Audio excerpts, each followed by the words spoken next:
Bismillahirrahmanirrahim. Assalamualaikum warahmatullahi wabarakatuh. Waalaikumsalam warahmatullahi wabarakatuh. Puji syukur marilah kita panjatkan kehadirat Allah Subhanahu wa taala karena atas berkat rahmat limpah dan karunia-Nya hari ini kita bisa berkumpul untuk pelaksanaan diseminasi budaya positif yang akan disampaikan oleh Bapak Nopi Ihyadin nanti. Salawat serta salam semoga tercurah limpahkan kepada junjungan kita yakni Nabi Muhammad Sallallahu Alaihi Wasallam, pada keluarganya, sahabatnya, hingga umatnya, hingga kepada kita semua umatnya. Semoga kita semua bisa mendapatkan syafaat di akhir. Amin.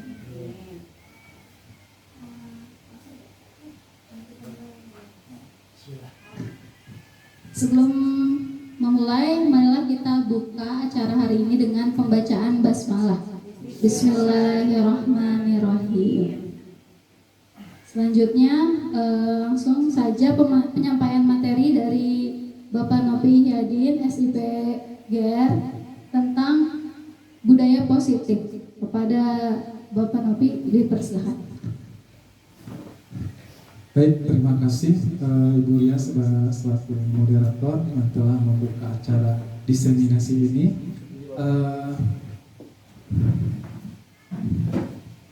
Terima kasih juga kepada Bapak, Ibu Guru yang sudah menghadiri kegiatan diseminasi menyebarkan pemahaman dan pengalaman penerapan budaya positif di SDN Sindang Palai.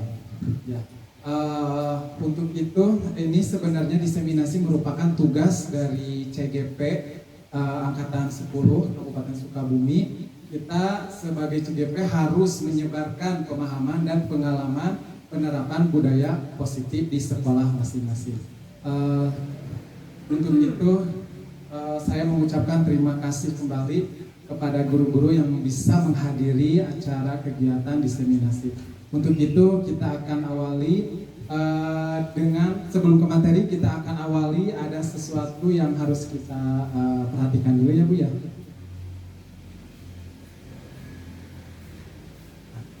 Di sini kita bisa terlihat Ibu ya. Kita bayangkan jika Anda dan teman Anda yang akan melakukan kegiatan cobalah buka, Anda adalah A. Tugas Anda adalah mengepalkan satu tangan, kemudian coba Anda bayangkan bahwa Anda menyimpan sesuatu yang sangat berharga di dalam kepalan tangan Anda. Anda perlu menjaga benda tersebut sekuat tenaga karena begitu pentingnya untuk kehidupan Anda.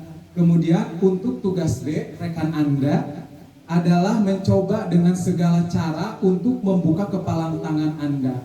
Teman Anda boleh membujuk, menghardik, mengintimidasi, memarahi, menggoda, menggelitik, bahkan menawari Anda uang agar Anda bersedia membuka kepalan tangan Anda. Nah, cobalah lakukan kegiatan cobalah buka di atas dengan B secara bergantian. Masing-masing A dan B memiliki waktu 30 detik saja.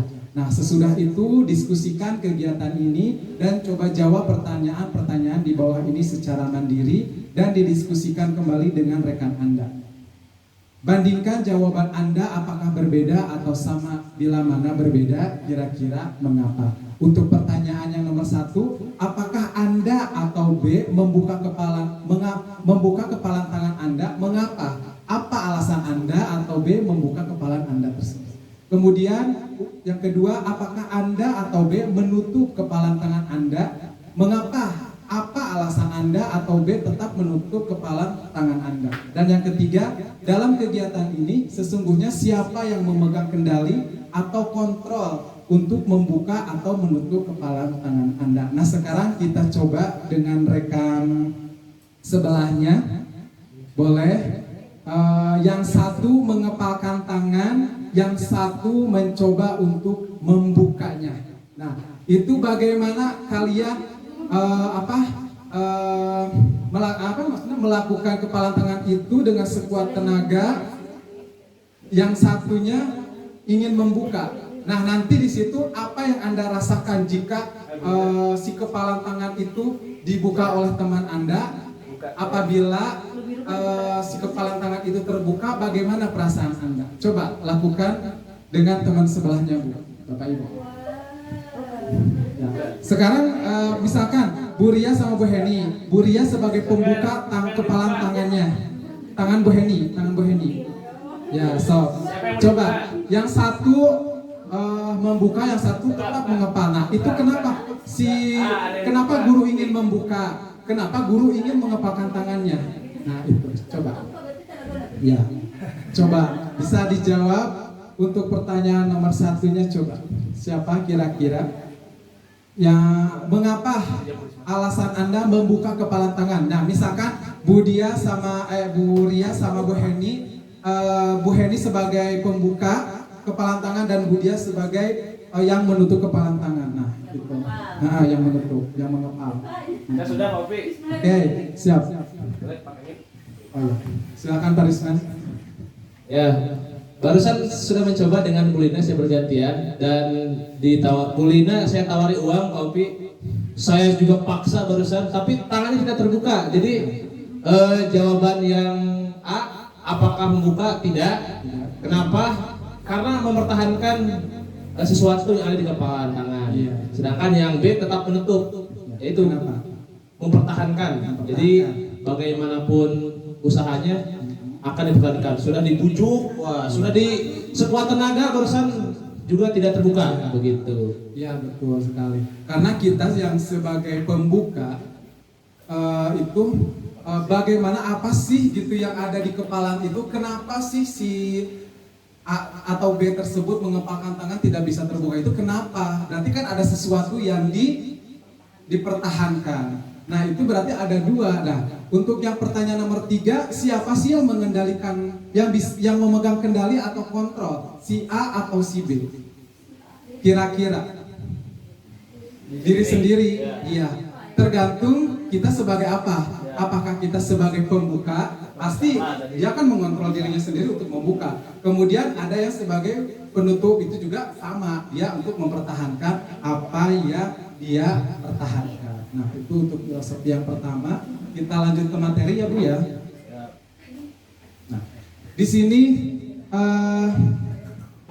materi yang akan disampaikan yaitu menyebarkan pemahaman dan pengalaman penerapan budaya positif.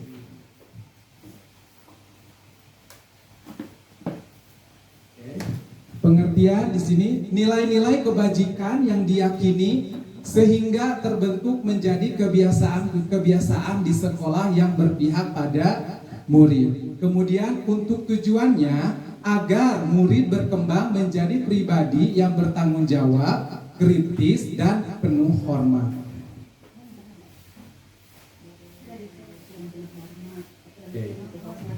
Nah, di sini konsep inti dari budaya positif itu ada 8 Bu, Bapak Ibu.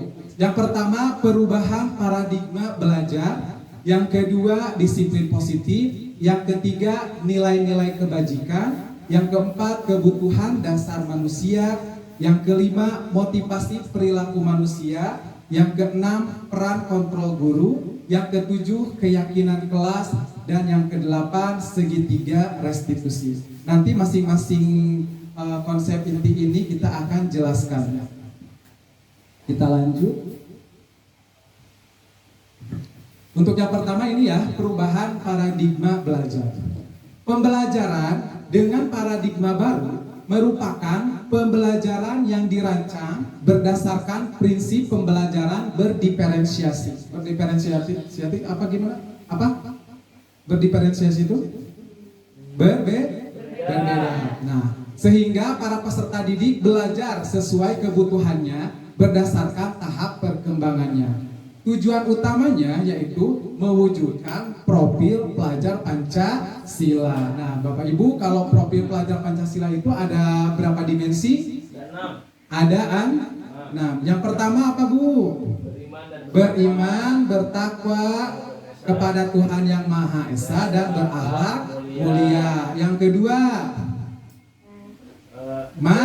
mandiri. Yang ketiga, gotong royong. Yang keempat, kreatif. Yang kelima, bernalar kritis. Dan yang terakhir, berkebinekaan global. Itu Ibu jangan lupa ya, itu adalah karakter dari profil pelajar Pancasila, ada 6.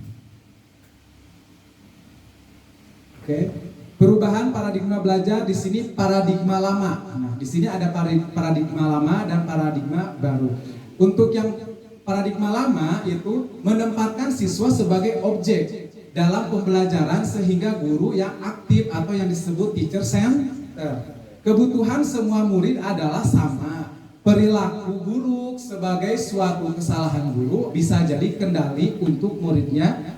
Model berpikir menang kalah. Jadi ini berpusatnya kepada guru, jadi bukan kepada siswa. Ya.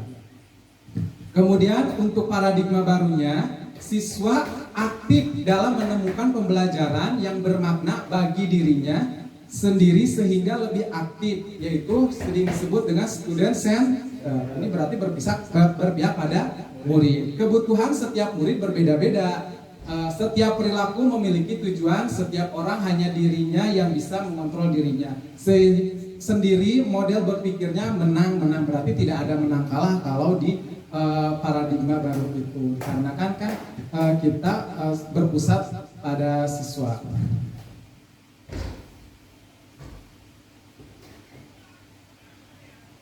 Nah, ini yang kedua itu disiplin positif. Bapak Ibu sudah pernah mendengar kata disiplin positif? Sebagian mungkin sudah pernah ya. Menurut Bapak Ibu, disiplin positif itu sama tidak dengan disiplin biasa? Berbeda. Misalkan gini, kalau misalkan kita hari Senin upacara, anak tidak memakai atribut, kemudian kita menyuruh anak yang tidak memakai atribut untuk berjemur, dijemur, ya. Nah itu termasuk disiplin positif atau disiplin biasa?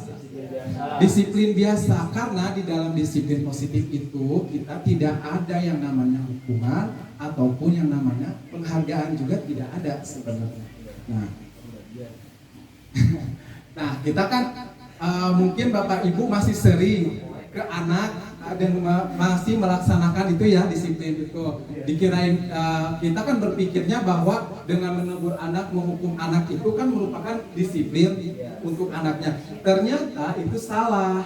Itu adalah disiplin yang biasa, bukan disiplin positifnya. Maka sebenarnya saya sering mendengar di sini nanti kalau ini akan dikasih ini. Nah, itu sering mendengar dari guru-guru. Itu mungkin saya juga bisa masih memaklumi karena kan kita belum terbiasa, terus belum ada seperti sekarang mungkin ya pemahaman bahwa disiplin positif itu seperti apa. Nah di sini disiplin berasal dari kata disiplin yang artinya belajar disiplin, mengacu pada disiplin diri yang memiliki tanggung jawab terhadap apa-apa yang dilakukannya berdasarkan nilai-nilai yang diyakini.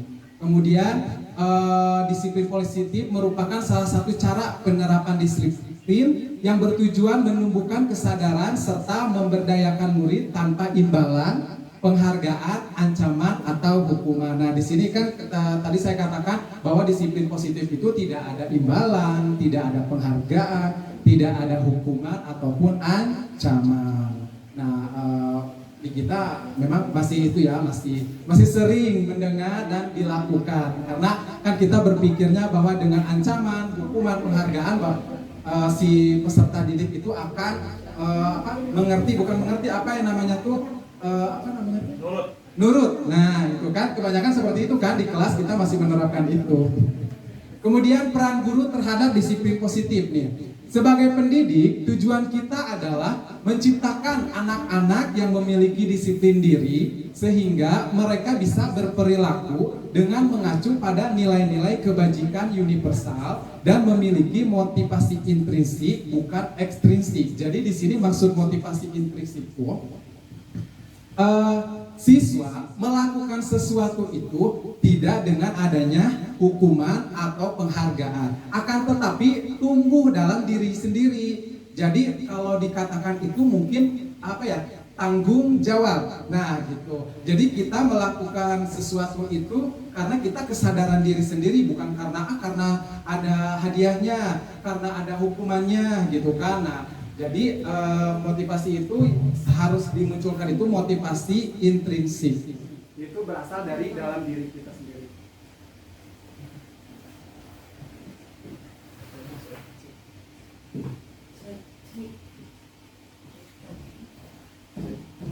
Cek.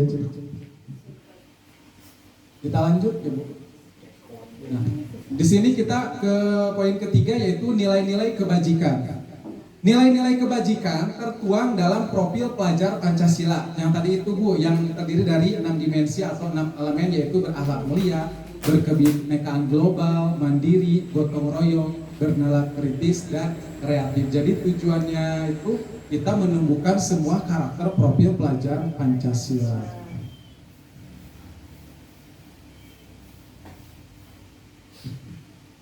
Yang keempat, di sini ada kebutuhan dasar manusia. Kebutuhan dasar manusia adalah segala sesuatu yang kita lakukan untuk mendapatkan apa yang kita inginkan. Seluruh tindakan yang kita lakukan memiliki tujuan tertentu dan semua usaha terbaik yang kita lakukan adalah dalam rangka agar kebutuhan dasar kita terpenuhi dengan baik. Di sini ada 5 kebutuhan dasar manusia. Yang pertama, bertahan hidup. Yang kedua, kasih sayang dan rasa diterima. Yang ketiga, penguasaan. Yang keempat, kebebasan. Dan yang kelima, kesenangan. Nah, ini adalah kebutuhan dasar dari manusia. Di mana bertahan hidup itu seperti kita adanya makanan, pakaian, tempat tinggal, keamanan, dan kesehatan. Itu adalah kebutuhan dasar manusia, yaitu bertahan hidup. Yang kedua, kasih sayang dan rasa diterima. Itu kebutuhannya itu rasa diterima, dipedulikan, berbagi, kerjasama menjadi bagian dari kelompok. Kemudian yang ketiga, penguasaan. Di sini ada harga diri, keinginan untuk dianggap, memimpin, berprestasi, diakui, dan didengar. Nilai yang keempat yaitu kebebasan, yaitu seperti mandiri, memiliki pilihan, mencoba hal baru, mencoba mengendalikan arah dirinya. Dan yang kelima itu adalah kebutuhan kita, kesenangan. Ya, pasti kita utama itu kesenangan ya. Yaitu seperti bermain, humor, antusiasme, dan tertawa. Kita sering kan tertawa. Nah, kita sering bermain, kita sering liburan intinya. Healing. Oke, kita lanjut ke nomor 10 yaitu motivasi perilaku manusia. Nah, di sini ada motivasi ekstrinsik dan intrinsik. Untuk menghindari ketidaknyamanan atau hukuman, kemudian untuk mendapatkan imbalan atau penghargaan orang lain, kemudian untuk menjadi orang yang mereka inginkan dan menghargai diri sendiri dengan nilai-nilai yang mereka percaya. Jadi itu ada motivasi ekstrinsik dan intrinsik. Jadi kalau ekstrinsik itu masih berupa ketakutan mungkinnya karena ada hukuman, ada penghargaan. Jadi dia tuh melakukan sesuatu itu belum ada atas dasar diri sendiri. Masih ada tanda kutip lah musiknya. Iya, masih ada dari orang lain.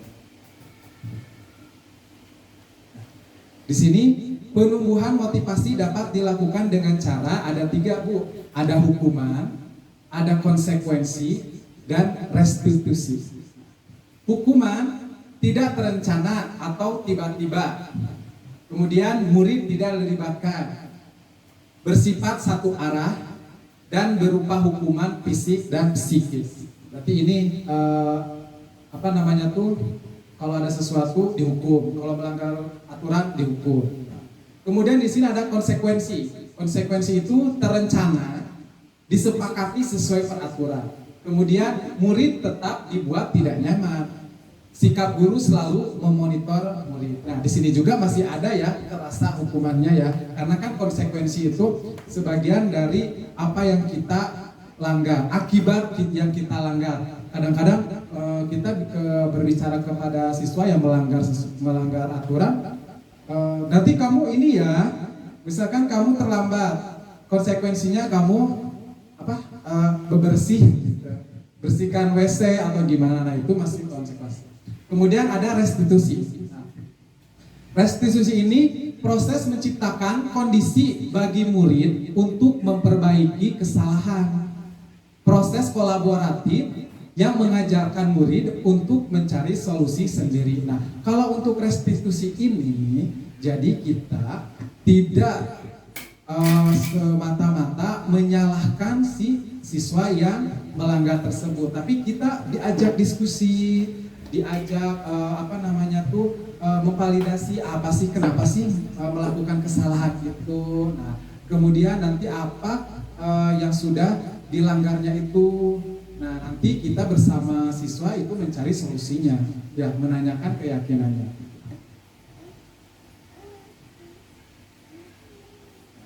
Kita lanjut. Di sini ada penghargaan juga hukuman. Berarti di sini penghargaan juga hukuman. Aneh ya. Padahal penghargaan itu kan bersifat bersifat menyenangkan, tapi kok hukuman. Ini dijelaskan oleh Alfikon. Mengemukakan baik penghargaan maupun hukuman adalah cara-cara mengkontrol perilaku seseorang yang menghancurkan potensi untuk pembelajaran yang sesungguhnya. Secara ideal, tindakan belajar itu sendiri adalah penghargaan sesungguhnya. Selanjutnya juga mengemukakan beberapa pernyataan dari hasil pengamatannya selama ini tentang tindakan memberikan penghargaan yang nilainya sama dengan menghukum seseorang. Di sini penghargaan efektif jika kita menginginkan seseorang melakukan sesuatu yang kita inginkan dalam jangka waktu pendek.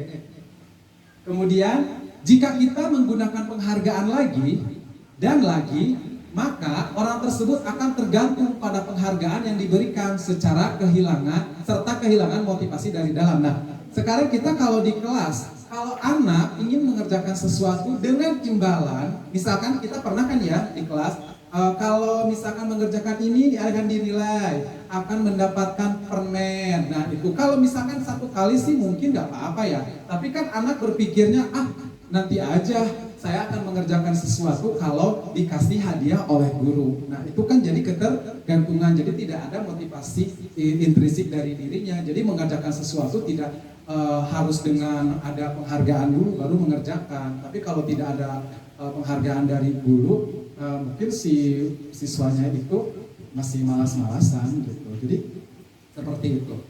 Kemudian jika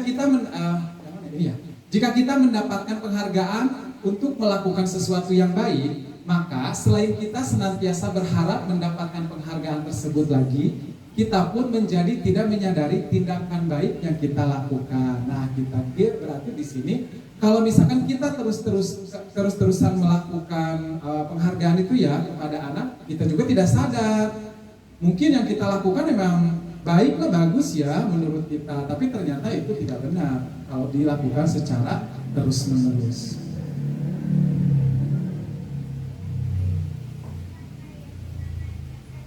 Oke, kita lanjut.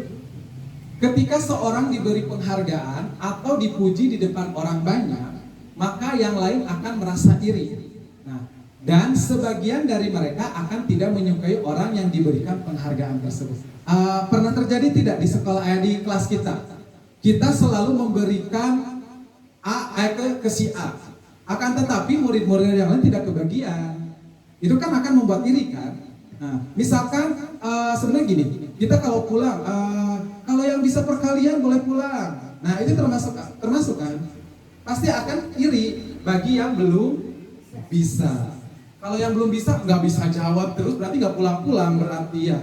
Nah itu, jadi kita tuh emang harus menerapkan pembelajaran berdiferensiasi. Kadang-kadang gitu kan, kita juga pernah menerapkan pulang sekolah mau dites perkalian, yang bisa pulang, yang bisa pulang. Tapi kan kita bagaimana bagi siswa yang belum bisa perkalian? Ya, itu. Jadi kita harus berpikirnya jangan melihat ke anak yang pintar saja. Kita juga harus memperhatikan siswa yang belum bisa. Nah, seperti itu.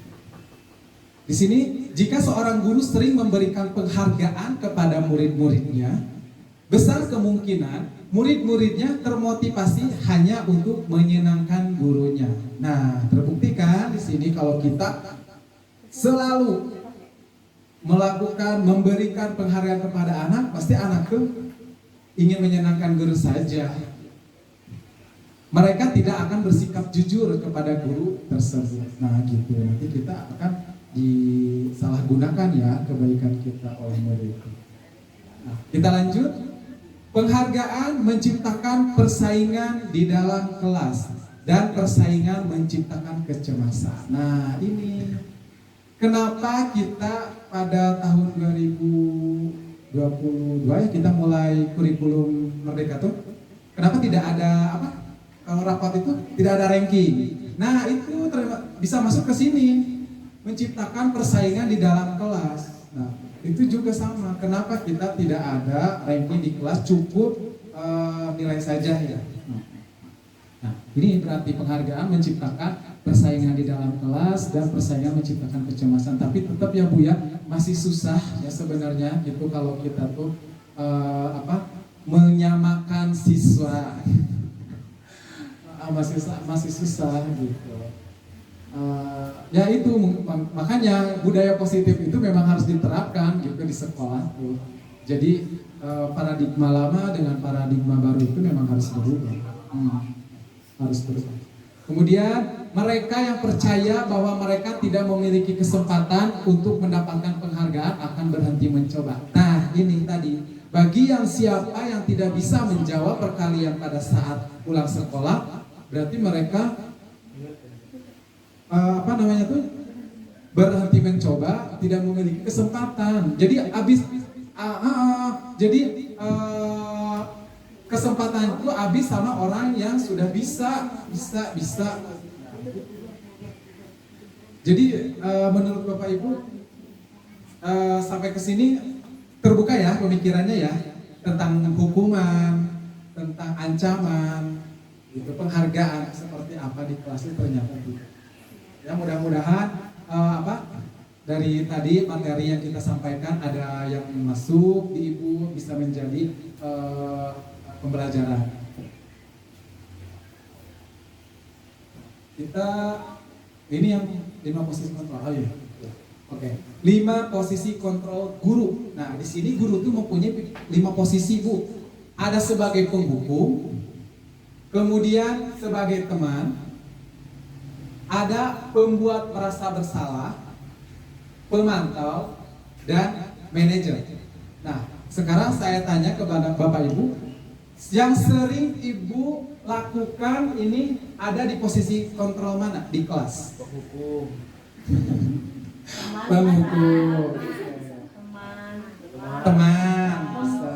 Pembuat rasa bersalah. Pembuat rasa bersalah. Pemantau.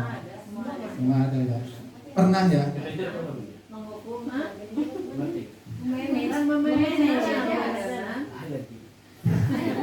Coba ada yang bisa menjelaskan Pak Risman mungkin? Mungkin berbagi ya Pak Upi. Contoh yang penghukum, saya sering kali ketika anak, ya, saya mungkin lebih sering ke penghukum dan teman Pak Upi ya. Jadi untuk penghukum misalkan ketika ada anak yang terlambat masuk, hukumannya kamu mencatat apa? Nah itu kan hukuman tanpa ada kesepakatan dengan anak begitu. Kemudian kadang juga bisa sebagai teman, yaitu berbicara seperti layaknya mereka melalui pendekatan. Jadi kalau saya pribadi mungkin lebih ke penghukum dan sebagai teman sih Pak. Mungkin dia. Coba yang lain boleh? Bu Rina? Ya sebagai pengalaman Ibu ada di kelas. Ibu pernah di posisi mana gitu ini di kelas itu? Teman iya sih, pemantau yang mana nih Pak? Ah iya nggak apa-apa, Ibu mau yang mana? Yang pernah? Dia Gitu. pernah menjadi seperti apa Pernah menjadi selama apa? mengajar. Pernah jadi teman juga ya buat anak-anak ya. Biasanya anak-anak kan suka ada yang cerita tentang curhat gitu ya, curhat. Iya, curhat sama orang tua di rumah gitu. Gitu ya. Terus kalau penghukum gimana? Penghukum pernah menghukum anak ya. Menghukum tapi ada pendidikannya juga ya, misalnya untuk untuk mendisiplinkan anak. Ya kan itu pemikiran kita disiplin itu seperti itu menghukum. Iya. Banyak hal bukan. Ya. Kalau untuk posisi manajer apakah kita sudah pernah belum melakukan? Manajer Mungkin pernah Pak Opi tapi kita belum tahu konsepnya gitu. Ya, mungkin gitu. Bisa keberurusan. Jadi mungkin pernah kita sebagai manajer, tapi kita tidak sadar itu sudah sebagai manajer gitu. Iya, benar. Sebenarnya tuh 5 posisi kontrol ini mungkin semuanya sudah pernah mengalami. Mau penghukum, mau teman, pembuat merasa bersalah, pemantau, manajer, termasuk manajer. Cuma kita kan lebih dominan itu ke yang 4 ini ya, sebagai penghukum, pembuat merasa bersalah, pemantau, dan teman. Kalau manajer kan kita tidak tahu manajer yang gimana ya. Kalau pembuat merasa bersalah contohnya seperti apa ya, Bapak Ibu? Apa sih? Misal begini, anak-anak, kalau kamu hari ini tidak mengerjakan tugas, nanti bapak akan seperti apa gitu. Iya. Saya aku merasa bersalah ketika tidak melakukan tugas kita. Benar gitu. Ya. Jadi gini, untuk yang pembuat merasa bersalah itu, misalkan ada kasus anak misalkan bertengkar di situ. Nah, si anak itu kita terus aja di itu sampai kemudian merasa bersalah gitu. Nah, itu di pojokan itu jadi pembuat merasa bersalah gitu. Kalau kita sebagai pemantau itu sebagai pemantau saja, kita di kelas cuma diam aja. Mantau anak-anak mau gimana itu sebagai pemantau. Untuk penghukum tadi udah jelas kita menghukum anak. Kemudian untuk sebagai teman mungkin kita itu ajang tadi apa kalau ada siswa yang mau curhat itu kadang-kadang kan suka ada itu kita sebagai teman. Untuk sebagai iya, pasti ada apalagi siswa perempuan. Nah, itu pasti apalagi ke guru perempuan juga sama. Untuk manajer, posisi manajer. Nah, ini sebenarnya posisi kontrol guru ini yang harus kita miliki sebenarnya ada di posisi manajer. Harusnya. Ini tuh kalau di posisi manajer itu kita tahu sendirilah, manajer kita kan tahunya di perusahaan. Ya, manajer itu di perusahaan kan nggak ada di sekolah gitu kan. Tapi ternyata posisi manajer inilah yang harus diterapkan kita di sekolah. Mau seperti apa juga. Itu posisi manajer. Jadi kita tuh lebih ke bijaksana gitu. Tidak kalau ada kesalahan itu ada apa namanya tuh?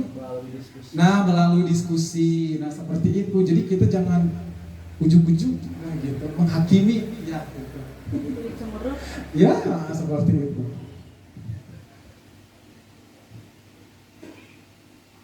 Di sini contoh penerapan 5 posisi kontrol guru.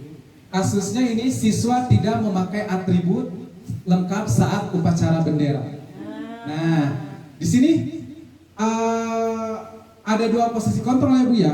Ada penghukum dan pembuat rasa bersalah. Contohnya, untuk sebagai penghukum nih, posisi kontrol penghukum yaitu hormat pada bendera selama 1 jam. Nah, itu berarti penghukum. Dijemur, nah itu sebagai penghukum. Kemudian pembuat rasa bersalah, apa sih contohnya tuh? Berapa kali ibu atau bapak harus memberitahu kamu selalu saja mengecewakan ibu dan bapak. Nah, itu membuat rasa bersalah. Jadi anakku, oh iya gitu kan. Hah? Iya, benar. Nah gitu ternyata, dia sekarang sudah tahu kan gitu kan. Apa yang kita lakukan selama ini itu termasuk kemana? Apakah sudah mencerminkan budaya positif di sekolah? Nah, gitu. Ini sebenarnya materi yang sangat bagus sekali budaya positif ini. Bukan untuk kita aja, ini untuk semuanya. Jadi kita tahu menghadapi siswa itu seperti apa gitu. Nih, di sini ada kasus yang ada lagi sebagai teman. Nih, kita kalau sebagai teman, ayo dong ikuti aturan sekolah, tolong bantu ibu atau bapak ya sekali ini. Ya sudah, tidak apa-apa, lain kali jangan sampai berbuat ini lagi ya. Itu berarti kita sebagai teman ngobrol kepada anak. Nah, sebagai pemantau, kamu sudah melanggar aturan sekolah, kamu tahu konsekuensinya. Setelah upacara kamu beli atributnya ke koperasi dan jangan ulangi lagi. Berarti ini mah lebih ke kayak solusi ya, pemantau itu. Ini kan misalkan nggak ada yang tidak memakai atribut, konsekuensinya berarti membeli atribut. Nah, seperti itu. Nah, di sini nih peran sebagai manajer itu apa sih? Apakah kamu tahu kesalahanmu? Kemudian keyakinan mana yang sudah kamu langgar? Bagaimana cara kamu memperbaiki kesalahanmu? Nah, harusnya seperti ini Bu, kita tuh kepada anak. Mau di kasus apa aja, kita tuh harus ada di posisi manajer. Iya. Kita lanjut. Nah, di sini posisi kontrol apakah aku? Saya kecewa sekali dengan kamu. Merasa bersalah. Oke. Kamu tidak akan mendapat nilai jika tidak mengerjakan tugas. Termasuk kemana? Pemantau. Hukuman atau penghukum atau pemantau? Ada konsekuensi ya? Oh iya, berarti pemantau maksudnya. Kemudian kamu tidak pernah benar melakukannya. Penghukum. Oke. Apa rencanamu untuk menyelesaikan masalah ini? Manajer. Nah, berarti satu lagi, ayolah lakukan ini demi ibu bapak, berarti sebagai teman. Nah, ini jadi kita tahu ya posisi kita seperti apa, gitu. Oke, kita lanjut. Di sini ada keyakinan kelas. Nah, Bapak Ibu sudah pernah mendengar keyakinan kelas? Pernah. Keyakinan kelas itu sama dengan tidak dengan peraturan kelas? Berbeda. Kenapa?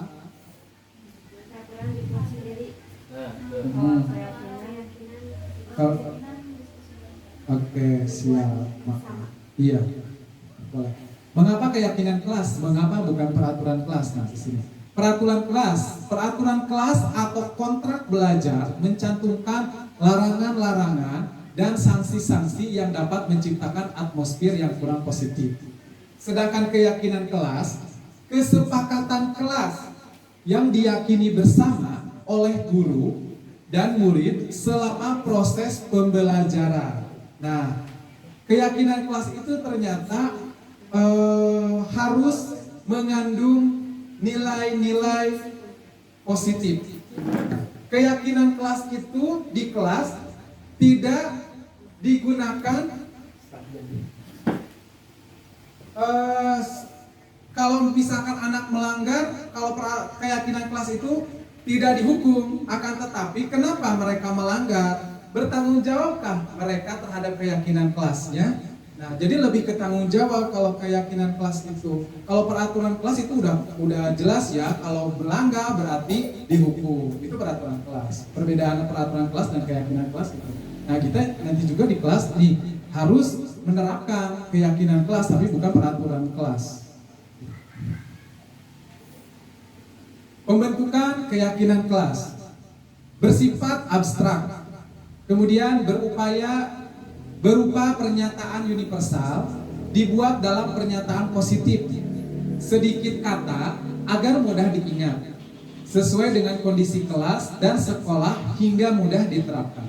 Kemudian semua warga sekolah atau kelas dilibatkan saat membuat keyakinan kelas. Nah, kalau membuat keyakinan kelas itu, jadi bukan kita yang menentukan kudu ini, enggak. Tapi dari peserta didiknya, peserta didik itu menginginkan apa sih di kelas tuh? Nah, di kelas tuh apa yang mereka inginkan? Apakah pengen kebersihan, pengen disiplin, pengen kejujuran? Nah, tapi kita kan seringnya melaksanakan itu peraturan kelas. Misalkan contohnya tuh, kalau keyakinan kelas dilarang mencontek, itu kan peraturan kelas, itu termasuk peraturan kelas. Tapi keyakinan kelasnya apa coba? Bapak Ibu bisa menyimpulkan atau bisa itu? Dari tidak boleh mencontek, itu kan masih kalimat dilarang kan, tidak boleh. Nah, sekarang keyakinan kelas itu harus kata-katanya itu positif. Seperti apa coba?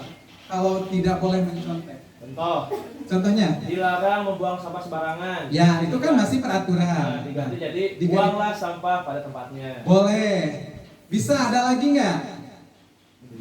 Lebih ke positifnya lagi. Jagalah kebersihan kelas. Nah itu Bu. Jadi kita di dalam membentuk keyakinan kelas itu tidak boleh dilarang mencontek, dilarang membuang sampah, Jangan berisik. jangan berisik, tidak boleh terlambat. Ah itu tuh bukan keyakinan kelas, tapi peraturan kelas. Kalau peraturan kelas itu pasti ada hukuman kalau kita melanggar. Kalau keyakinan kelas lebih ke tanggung jawab. Anaknya itu tanggung jawab enggak dengan keyakinan dia. Misalkan tadi tidak boleh mencontek. Tidak boleh mencontek, keyakinan kelas yang bisa diambil itu kejujuran. Ya, jujur kan tidak harus berarti jujur, tidak boleh mencontek. Berarti kita nanti tulis keyakinan kelasnya jujur atau kejujuran. Nah, itu aja cukup. Itu kan lebih positif gitu kan. Tidak ada kata-kata tidak, dilarang. Nah, tadi tidak boleh membuang sampah, kata-kata positifnya bisa jagalah kebersihan. Kemudian tidak boleh bertengkar. Coba Bapak Ibu, apa positifnya? Saling menghargai, saling. Nah, itu lebih ke positif. Jadi kita tuh harus tahu positifnya apa. Kalau misalkan peraturan itu seperti itu tidak boleh, apa sih positifnya gitu. Jadi kita ke anak-anak tuh mereka yang menginginkan keyakinan kelas itu seperti apa. Nah kita juga harus memberi pelajaran ke anak-anak, membuat keyakinan kelas jangan ada kata-kata dilarang, tidak boleh, jangan, itu nggak boleh. Langsung aja kita memberikan solusinya. Oh ini keyakinan. Nanti keyakinan kelas itu kan kita dari setiap siswa ya Bu, tidak perwakilan. Enggak, kalau keyakinan kelas itu kita bikin aja satu kata dari setiap peserta didik. Nanti kita kumpulkan, tempel, kita pilih. Kalau misalkan ada kata-kata yang sama, pasti hampir sama, ada yang sama kan. Setiap satu siswa ke siswa lain pasti ada yang misalkan jujur, ini jujur, tapi kita ambil satu aja. Nanti setelah dibuatkan keyakinan kelas oleh anak-anak, kita pilih bersama ini yang mau diterapkan, ini ada berapa poin. Nah, itu merupakan si poin-poin yang sudah dipilih itu merupakan kesepakatan kelas. Nah, itu dengan cara mereka harus bertanggung jawab atas apa yang mereka yakini di kelas itu. Nah, kadang-kadang dibuat keyakinan kelas. Saya sendiri kemarin sudah melaksanakan. Masih saja ternyata keyakinan kelas anak ke murid SD mungkin ya kita karena ada di SD masih belum mengerti apa sih keyakinan kelas itu, walaupun udah dikasih tahu ini tapi udah ada keyakinan kelas tapi tetap aja melanggar. Tapi kan kita tidak bisa menghukum ya apa yang sudah terjadi. Jadi kita lebih ke tanggung jawabnya mana. Kalian kan ini udah menentukan keyakinan kalian. Kita lanjut. Nah, di sini ada segitiga restitusi. Bapak Ibu pernah mendengar segitiga restitusi? Belum? Sama saya juga baru mendengar. Nah, di sini ada pengertiannya, yaitu suatu proses dialog yang dijalankan oleh guru agar dapat menghasilkan murid yang mandiri dan bertanggung jawab. Tahapan segitiga restitusi itu ada 3. Pertama, menstabilkan identitas. Yang kedua, validasi tindakan yang salah. Dan yang ketiga, menanyakan keyakinan. Di sini, menstabilkan identitas. Ini tahap pertama, Ibu. Segitiga restitusi itu dipakainya untuk pas apa sih? Pas lagi apa? Coba. Nah itu jika ada pelanggaran yang terjadi di kelas ataupun di mana saja, itu dengan cara tadi pertama menstabilkan identitas. Berdasarkan prinsip membuat kesalahan adalah bagian dari proses pembelajaran. Berbuat salah itu wajar. Nah wajar kan, berbuat salah wajar karena kita juga kan pernah mengalami pernah kita ada di posisi peserta didik waktu kita masih sekolah. Nah, tidak ada manusia yang sempurna. Memang benar, tidak ada manusia yang sempurna, pasti tidak luput dari kesalahan. Kemudian ibu bapak juga pernah melakukan itu. Pernah? Pernah. Ya. Ibu bapak tidak ingin mencari siapa yang salah, tetapi ibu bapak ingin mencari solusi dari permasalahan ini. Dan kamu berhak merasa kecewa dan marah. Iya. Kenapa kita melanggar? Misalkan ada kasus siswa A mencontek hasil siswa B. Nah, pasti kan siswa A marah dong. Nah, itu sebenarnya wajar. Marah wajar. Karena kan kita kalau ada di posisi dia itu, kita juga akan maksa marah. Kemudian yang kedua adalah tahapan validasi tindakan yang salah. Nah, berdasarkan prinsip setiap perilaku didasari untuk memenuhi suatu kebutuhan tertentu. Kamu pasti punya alasan kenapa melakukan itu, pasti kan ada alasan. Dan kita bertanya ke anak itu, kenapa kamu melakukan kesalahan? Nah, kemudian padahal kamu bisa saja melakukan yang lebih buruk. Nah, kita marah, anak itu marah, tapi anak itu masih bisa menjaga tindakannya, tidak sampai menggebrak meja, tidak sampai memukul, ya gitu. Kadang-kadang anak kan cuma marah doang ya, tapi kan kalau misalkan lebih emosional, anak-anak mungkin bisa lebih dari itu, bisa sampai ke berantem gitu kan dengan temannya karena mencontek, kamu mencontek. Kemudian kamu patut bangga karena telah melindungi sesuatu yang penting bagi kamu. Iya, apa yang kita kerjakan, kayak misalkan mencontek, kita kan hasil karya kita, tapi kok dicontek sama orang lain gitu kan, itu kan kita kebanggaan kan, kita bisa melakukan nah gitu. Kemudian kamu melakukan ini karena mempertahankan yang penting bagi kamu. Oh tentu saja, pasti ya Bu ya, pasti mempertahankan. Nah ini ada yang ketiga, menanyakan keyakinan kelas. Berdasarkan prinsip teori kontrol bahwa pada dasarnya kita termotivasi secara intrinsik. Ya, harus secara intrinsik, bukan ekstrinsik. Kalau ekstrinsik itu berarti dengan adanya apa itu? Penghargaan. Nah itu. Apa keyakinan kelas kita? Nah, kita menanyakan keyakinan kelas, apa sih yang sudah dilanggar oleh siswa tersebut? Keyakinan yang mana yang dilanggar itu? Nah, misalkan marah nih. Berarti keyakinan yang dilanggar itu apa, Bu?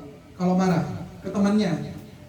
Berarti kita melanggar keyakinan saling menghargai, karena kita apapun juga kita kan harus tetap saling sayang, saling menghargai antar teman. Nah berarti kita dengan marah-marahnya tersebut itu kita sudah melanggar keyakinan saling menghargai antar teman. Nah, itu ditanyakan keyakinan mana sih yang kita kelanggar pun. Nah, makanya kenapa harus ada keyakinan kelas. Jadi setiap mereka melakukan tindakan yang salah, kita lihat keyakinan kelas mana sih yang dilanggar oleh dia tuh. Karena kan keyakinan kelas tadi dibuat untuk dipertanggungjawabkan. Ya. Kemudian seperti apa gambaran kelas yang ideal menurut kamu? Pengen apa sih di kelas tuh? Kalau biar tidak terjadi tindakan itu. Kemudian kamu menjadi orang yang seperti apa?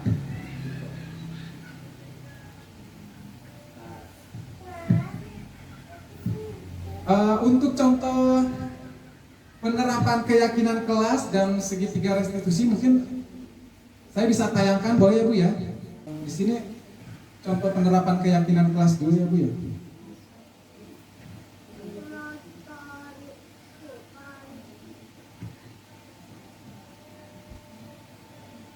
Tujuannya menumbuhkan keterlibatan murid, mewujudkan merdeka belajar.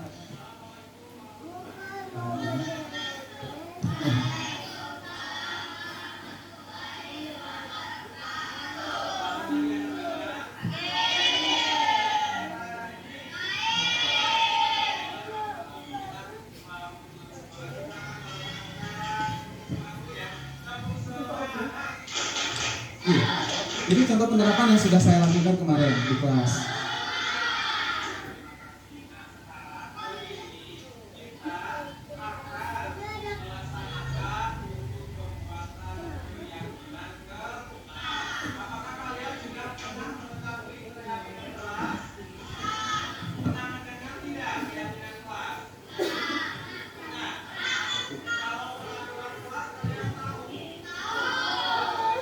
Nah, di sini tuh ada tahapnya kita apa tadi tuh ya konsepnya seperti apa yang mau kita laksanakan keyakinan kelas.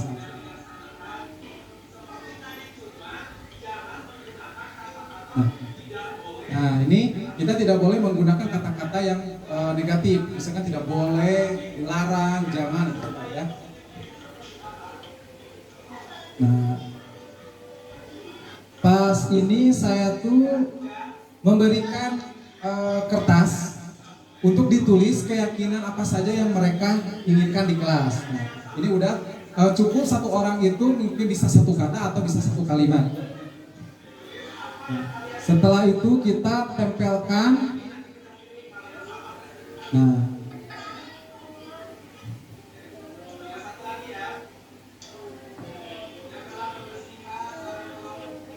kemarin waktu di penerapan di kelas 4A kita meyakini ada 6 nilai.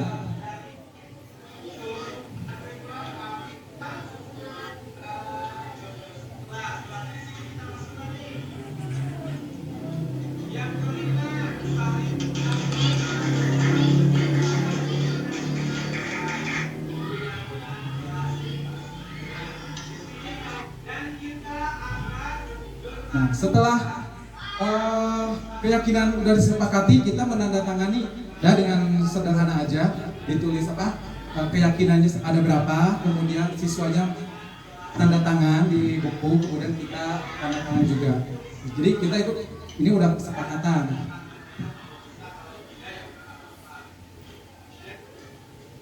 Oke, kemarin tuh hasilnya tuh mana ya? Iya, semua siswa. Kan ini siswa yang melakukan. Mana ini? Nah, ini hasilnya kemarin tuh.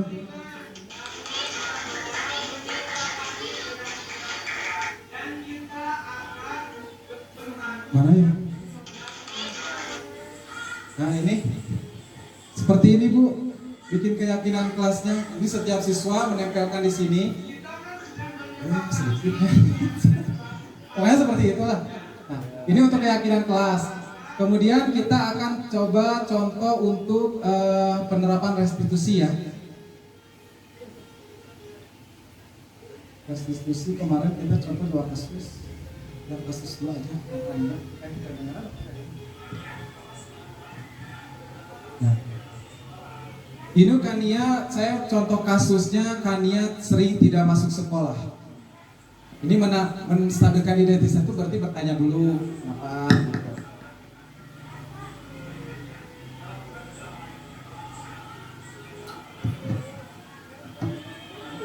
Ini mau masuk aja. Sini tahap 1 menstabilkan identitas, yang kedua validitas tindakan yang salah.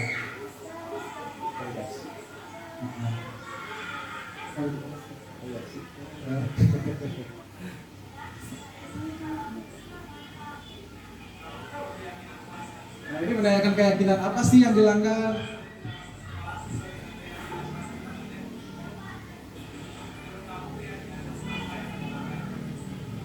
Nah, ternyata kalau tidak sering kita terlambat, tidak masuk sekolah itu termasuk keyakinan disiplin.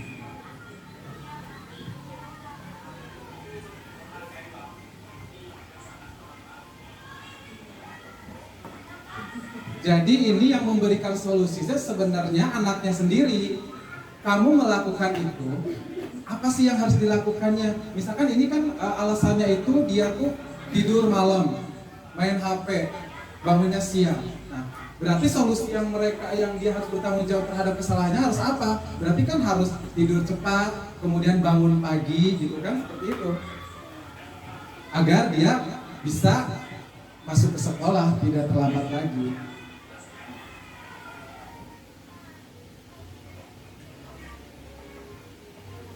Oke Bapak Ibu, terima kasih pemaparan hari ini, diseminasi saya cukup sekian. Wabillahi taufiq wal hidayah. Wassalamualaikum warahmatullahi wabarakatuh. Waalaikumsalam warahmatullahi wabarakatuh. Oh iya, untuk sesi berikutnya mungkin diserahkan ke moderator bila ada tanya jawab ya silakan. Boleh? Mungkin Bapak Ibu sekalian setelah mendengar pemaparan materi dari Bapak Nopi, adakah yang ingin disampaikan atau ditanyakan seperti itu?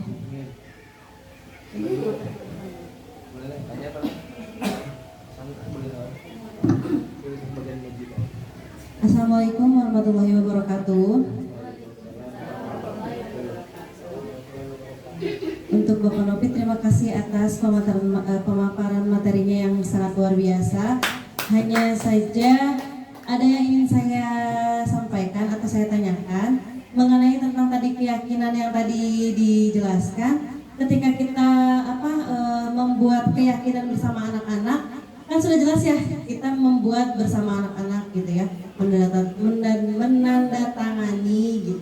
Tapi ketika ada anak, kan tidak boleh ada hukuman ya.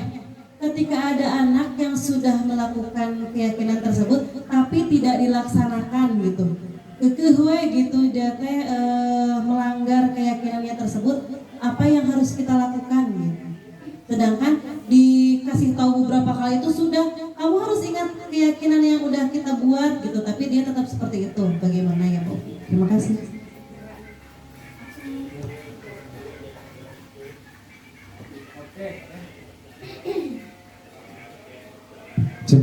Oke, baik.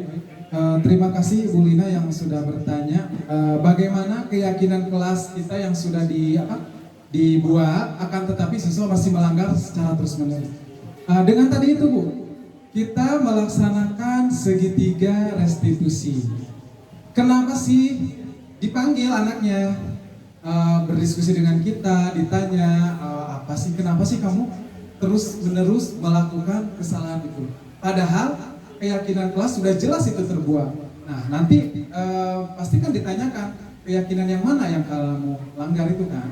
Nah, di situ berarti anak memang mungkin memang harus lebih diperhatikan lagi mungkin ya oleh orang tuanya, mungkin jika ada melanggarnya, misalkan kayak tadi jarang ke sekolah itu. Berarti kan kita harus bekerja sama dengan orang tua juga ya kan.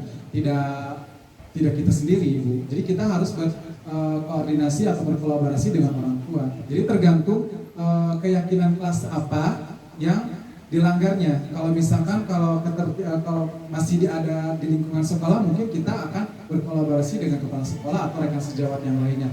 Kalau misalkan sudah berhubungan dengan orang tua, berarti kita akan berkolaborasi dengan orang tua. Mungkin seperti itu Bu Lina. Jadi kita tetap kasus-kasus apa yang terjadi di kelas itu, tindakan yang kita lakukan yaitu adalah dengan segitiga restitusi, yaitu dengan menstabilkan identitas, memvaliditas kesalahan tindakan yang salah, dan satu lagi menanyakan keyakinan. Jadi nanti ada solusinya juga pasti dari anaknya sendiri, karena kan anaknya yang harus bertanggung jawab. Mungkin seperti itu Bu Rina jawaban dari saya. Terima kasih. Ada yang lain?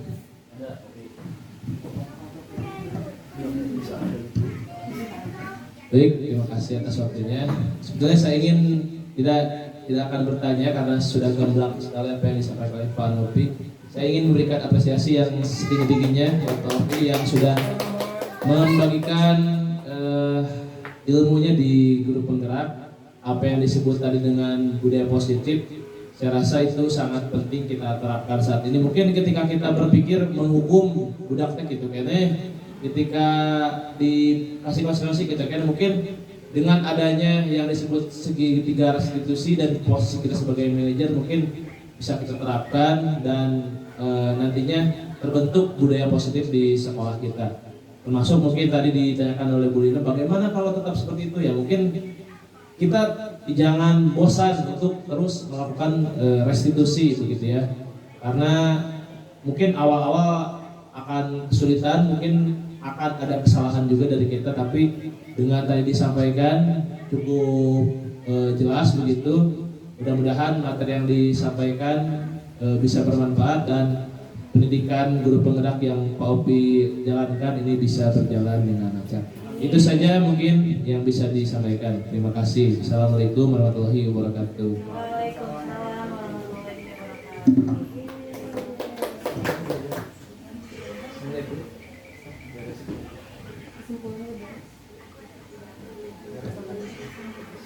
Semuanya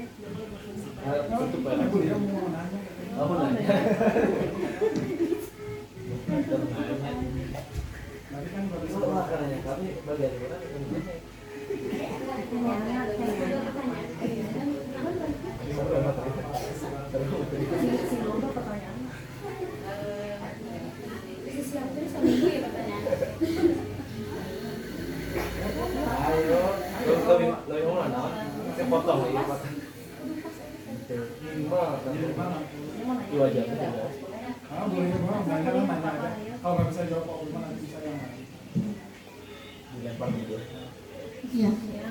Sebenarnya tadi pertanyaannya sama kayak Bu Lina, sambungannya mungkin ya. Tadi kan kalau melanggar keyakinan kelas melakukan restitusi segitiga restitusi. Terus kalau misalnya kan itu misalnya nih sikapnya yang kan kalau sikap nggak bisa berubah satu hari dari diskusi langsung berubah satu hari kan. Berarti harus ada proses gitu. Nah, kalau misalnya melakukan lagi restitusi lagi, itu tuh harus berapa kali sampai ada batas tertentu atau kita lakukan terus-menerus atau ada cara yang lain? Itu yang pertama. Yang kedua, waktu terbaik untuk melakukan segitiga restitusi itu kapan? Misalnya kan di kelas nih ada anak yang tiba-tiba bercanda terus berantem. Nah kan kalau berantem itu kan kita harus mengendalikan emosinya dulu, harus dipisahin dulu, harus tenang dulu gitu kan. Apakah nanti misalnya kalau saya pengalaman di kelas 1 misalnya yang melanggar keyakinan kelas itu jangan dulu pulang, nanti ibu mau ngomong dulu, tapi stereotip teman-temannya kalau ibu mau ngomong dulu berarti dihukum gitu. Nah apakah itu tuh boleh apa gimana gitu? Atau apakah harus langsung melakukan segitiga restitusi itu gitu? Tapi konsekuensinya kita jadi yang anak-anak lain kita tinggalin buat melakukan diskusi itu kalau harus langsung gitu. Terima kasih Pak. Baik, terima kasih Bu Lia atas pertanyaannya. Ada 2 pertanyaan ya. Yang pertama, kapan melakukan restitusi? Yang pertama itu? Oh iya, mengulang lagi kayak tadi pertanyaan Bu Lina. Okay. Kalau untuk segitiga restitusi di sini, mungkin kalau misalkan terulang kembali, pasti kita juga pasti akan melakukan itu terus ya, sampai anak itu benar-benar yakin, sadar betul. Oh ternyata kesalahan kita tuh selalu dipanggil, kan otomatis dipanggil kan kalau restitusi itu. Kenapa nih dipanggil terus? Berarti kan nanti mungkin dengan keseringnya si anak dipanggil, dia kan pasti dengan ditanya, memvalidasi tindakannya, kemudian kita menanyakan kelas, dia kan akan merasa bosan sendiri.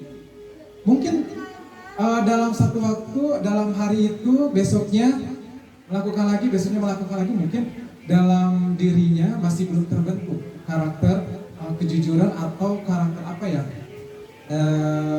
agar dia tuh belum meyakini apa yang diyakini di kelas, mungkin hanya sebatas kata-kata saja, belum meresap ke dalam dirinya. Bisa jadi seperti itu, Bu.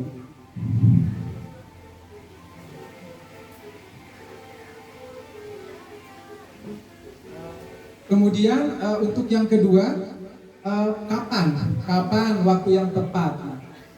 Kira-kira di sini siapa, Pak Risman apa bisa menambahkan? Misalkan kapan waktu yang tepat katanya gitu, karena kan kalau misalkan ada tindakan atau kasus langsung kita restitusi, apakah tidak mengganggu jam pelajaran atau gimana?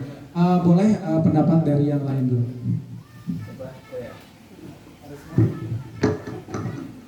Untuk waktu restitusi itu fleksibel Bapak Ibu, menurut saya ya. Ini bisa dilakukan ketika itu juga, misalkan anak melakukan kesalahan, bisa direstitusi di depan teman-temannya.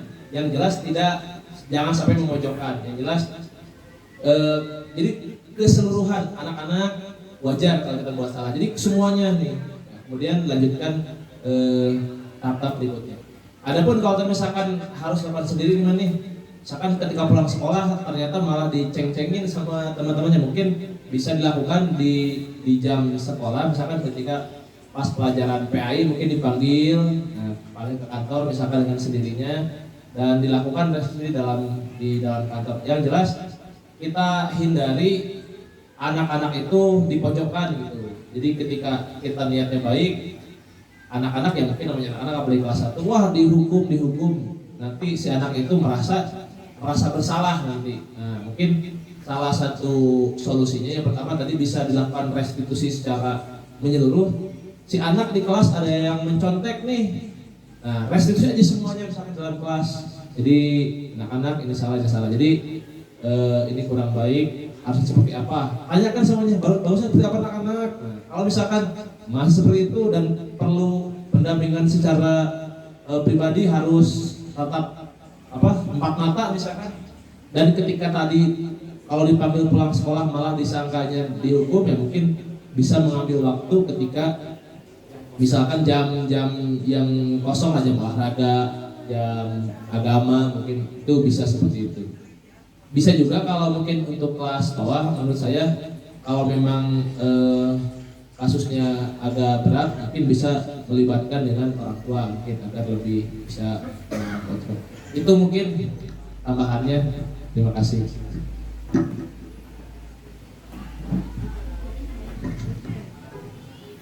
Nah itu terima kasih Pak Risman atas tambahannya. Mungkin emang saya juga setuju seperti itu.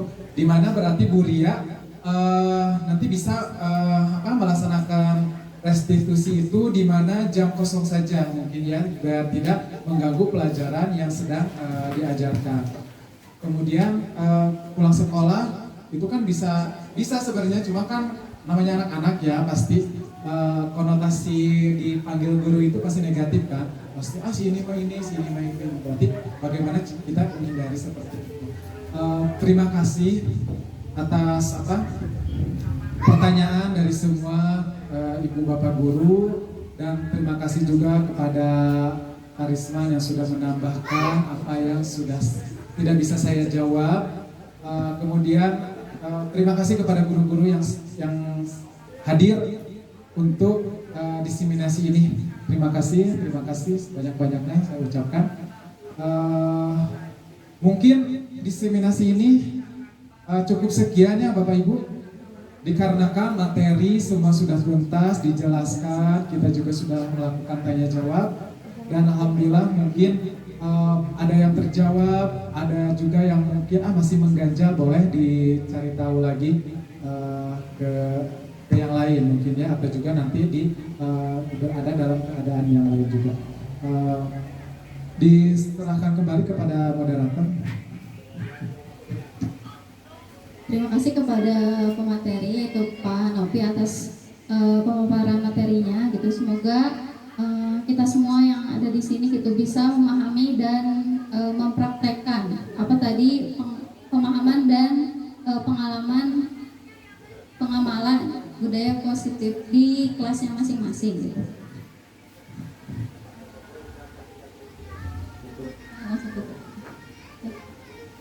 Kita tutup dengan membaca hamdalah bersama-sama.